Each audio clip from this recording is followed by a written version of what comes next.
Bienvenue dans Trip and Crypt, le seul voyage où tu risques de perdre plus que ton passeport.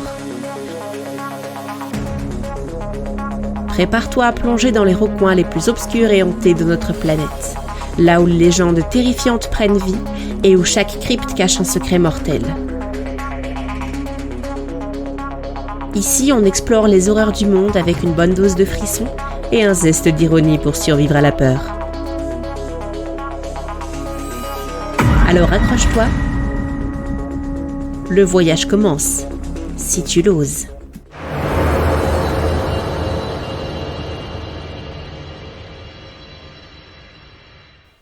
Bienvenue dans Trip and Crypt. Aujourd'hui, on part pour un voyage unique à travers le temps et l'espace, à la découverte de 80 sorcières à travers le monde. Ces femmes mystérieuses, parfois redoutées, souvent incomprises, ont traversé les âges en portant avec elles le poids du mysticisme, des croyances ancestrales et des superstitions. Sorcellerie, magie, rituels secrets, autant d'éléments qui, au fil des siècles, ont façonné la peur, le respect, mais aussi l'admiration.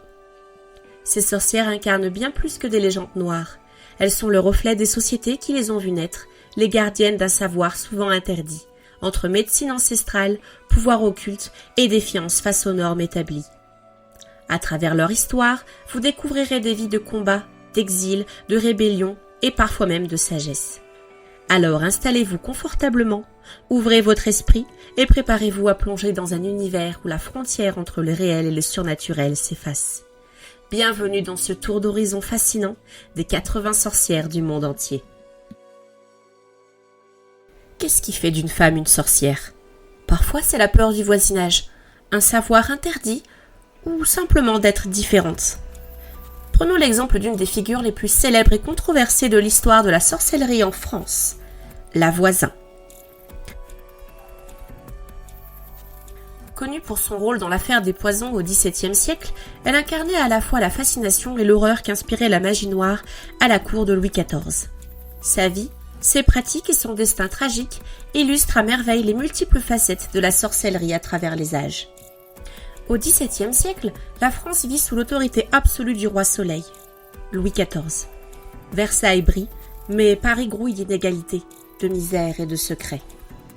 Le peuple et même la noblesse se tournent vers des pratiques occultes pour répondre à leurs besoins. Amour, santé, vengeance et ascension sociale. Les superstitions sont omniprésentes. Bien que l'Église condamne la sorcellerie, beaucoup consultent en cachette des magiciens, des devins et des guérisseuses. Dans ce climat ambigu, la Voisin prospère. L'État, en pleine paranoïa religieuse, déclenche en 1679 une série d'enquêtes sur les cercles occultes. C'est l'affaire des poisons, l'un des plus grands scandales du siècle. Issue d'un milieu modeste, Catherine des Haies épouse Antoine Monvoisin, un orfèvre ruiné. Elle se tourne alors vers la divination, la lecture des lignes de la main et vend des potions à base de plantes. Très vite, elle devient une figure centrale du monde occulte parisien, servant une clientèle riche et influente. Son talent est triple. Psychologique, puisqu'elle manipule, charme et rassure. Chimique, elle fabrique des poisons, des aphrodisiaques et des breuvages abortifs. Et enfin, les rituels. Elle dirige des messes noires orchestrées dans l'ombre avec prêtres déchus, femmes nues et sacrifices. Elle reçoit dans son salon et lit l'avenir avec précision. Sa réputation attire aristocrates et épouses désespérées. Elle est surnommée la marchande de mort. Elle vend des poudres invisibles, des élixirs létaux et des remèdes qui tuent à petit feu. Dans des cérémonies occultes, une femme nue sert d'autel. Des prières inversées sont récitées, souvent dans l'espoir d'un mariage, d'un héritage ou de la mort d'un rival. Parmi ses clients célèbres, on retrouve Madame de Montespan, la favorite du roi Louis XIV. Elle aurait commandé des rituels pour maintenir l'amour royal, voire pour empoisonner ses rivales.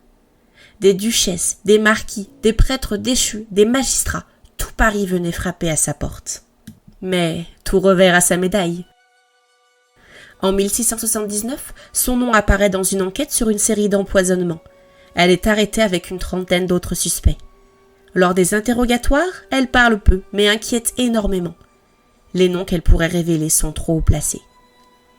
Elle est brûlée vive en 1680 sans procès public pour éviter de salir la réputation de la cour. L'État veut alors étouffer l'affaire malgré des implications énormes. Plus de 400 personnes seront arrêtées. La voisine n'était pas seulement une criminelle. Elle symbolisait également le pouvoir interdit des femmes dans une société patriarcale, la peur collective de l'invisible. Quand la religion ne suffit plus, on se tourne vers l'occulte. L'hypocrisie de la cour, celle qui priait le dimanche et consultait les démons la nuit. Et un personnage de roman noir devenu presque mythologique dans l'histoire de France.